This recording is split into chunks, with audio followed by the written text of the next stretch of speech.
Komisi 4 DPRD Banjarmasin rapat dengar pendapat dengan Dinas Pendidikan Banjarmasin, salah satunya terkait guru honorer kontrak yang mengajar di SD maupun SMP.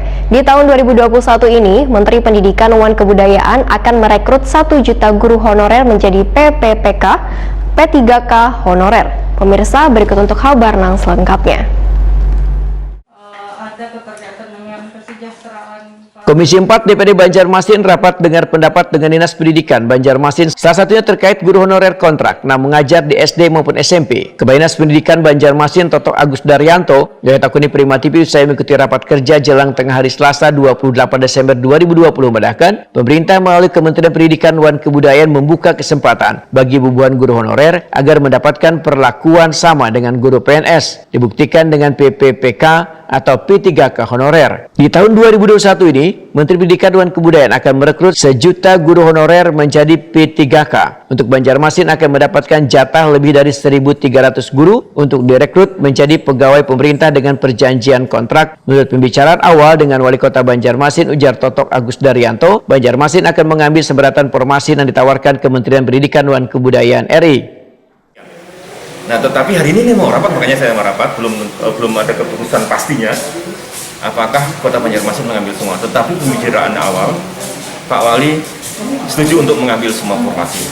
Ya, jadi nanti ada dibagi dua, sekitar 1049 guru SD dan sisanya adalah guru SMP. Ketua Komisi 4 DPRD Banjarmasin Nur Latifah meminta Dinas Pendidikan Banjarmasin untuk mensosialisasikan penerimaan guru honorer melalui program P3K ini, terutama yang berkaitan dengan nomor NIK yang terdaftar di Dapodik harus sesuai dengan yang telah didaftarkan ke Kementerian Pendidikan dan Kebudayaan RI agar jangan sampai ada kesalahan input karena akan berakibat fatal bagi guru yang bersangkutan. Begitu juga dengan detail yang dimiliki guru tersebut harus dimasukkan secara mendetail. Politisi Partai Golkar ini pun menegaskan, bila seleksi ini dilakukan secara terbuka, kadang hanya terbatas pada guru honorer yang sudah mengajar di sekolah.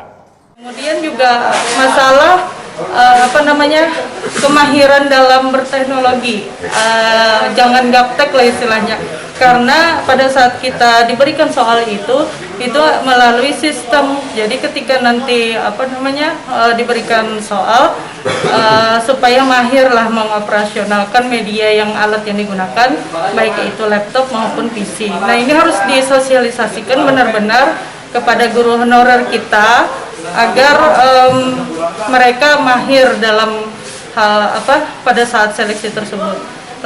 Sama juga karena ini seleksi P3K ini tidak hanya diperuntukkan oleh orang tertentu, tetapi ini adalah seleksi terbuka. Jadi siapapun bisa sebenarnya untuk mengikuti ini. Cuman dengan harapan kan guru honorer yang non PNS di tempat kita ini bisa lulus gitu loh. Berarti prioritas ya. Berarti sebenarnya keinginan kita ya prioritas yang guru honorer yang ada ya kan, tetapi karena ini seleksi terbuka untuk umum, makanya mereka yang sudah mendapatkan pelatihan informasi kemudian ini agar memanfaatkan sebaik mungkin. Nur Latifah berharap guru honorer di Banjarmasin yang mengikuti seleksi P3K nanti seberataan bisa lulus agar kedepannya karena lagi permasalahan guru honorer di kota 1000 sungai ini.